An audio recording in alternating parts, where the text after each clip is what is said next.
discuss the effect of the uprising, the chauvinist and fascistic uprising moved by the Mahinda Rajapaksa group. Actually, in the early period in 1988, we saw the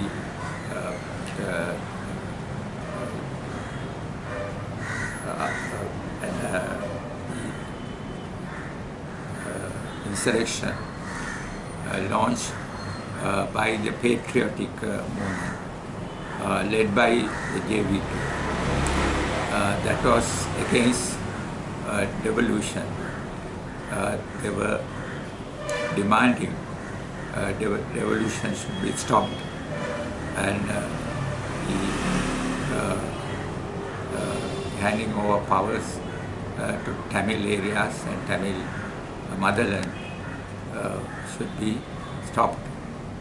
On that basis, the fascistic uprising organized by basically JVP at that time, 1988, ended up in a tragedy because they clashed with the military and the police, and the government has to repress, and the repression continued for some time, and at the end nearly 40,000 Sinhala youth, Sinhala Buddhist youth mostly, got killed, and the insurrection was suppressed. Now, for the second time, again, when a new constitution is formed, and it have been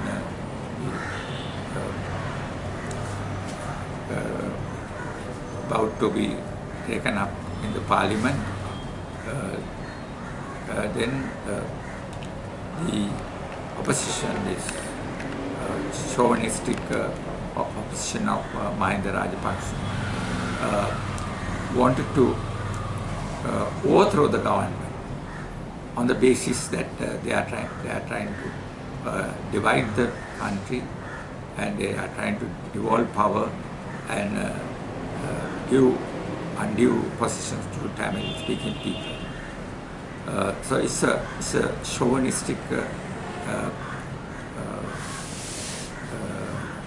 campaign, and they said they will take over Colombo city, like in Arabian countries. That Cairo was taken over by the people, and that was the beginning of the series of rebellions in that area. They said Sinhala Buddhist people are prepared to rise up, and they brought people from various areas, rural areas mostly, and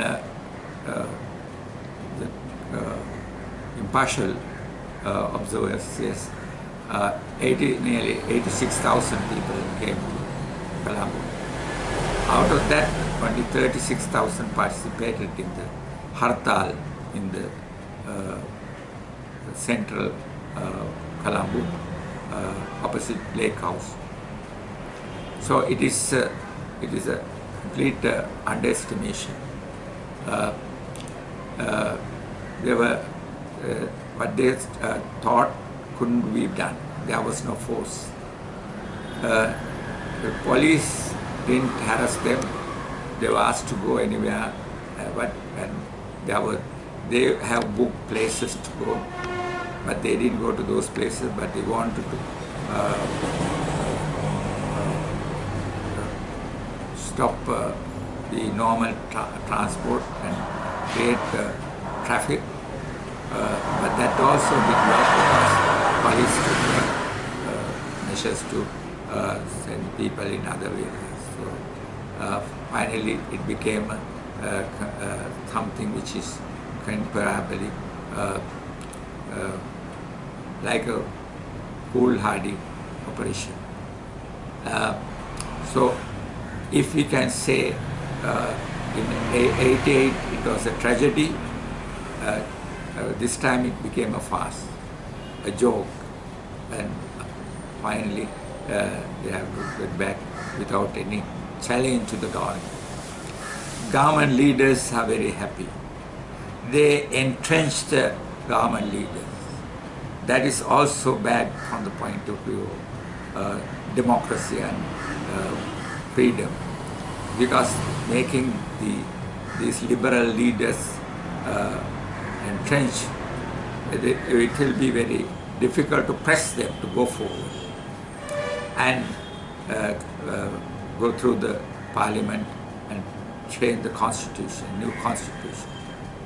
The reluctance might come on the basis of their steadiness and power in their hand, indirectly given by the uprising. So we have to campaign again to press the government to take the constitution immediately into parliament, and then to go through the UN agreement and to carry out the promised democratic steps, to release political prisoners, to release the suffering of the mothers who are waiting for their asking what happened to their children, and handing over the land back, and such things has to be done. And we have to press now, and the conservative nature of the government might consolidate because of this victory in the political field. That is the end results of this, and it will remain a most foolish uprising happen in this country. It become a fool's paradise on the basis of what we hear from the camp of Mahinda Rajapaksa.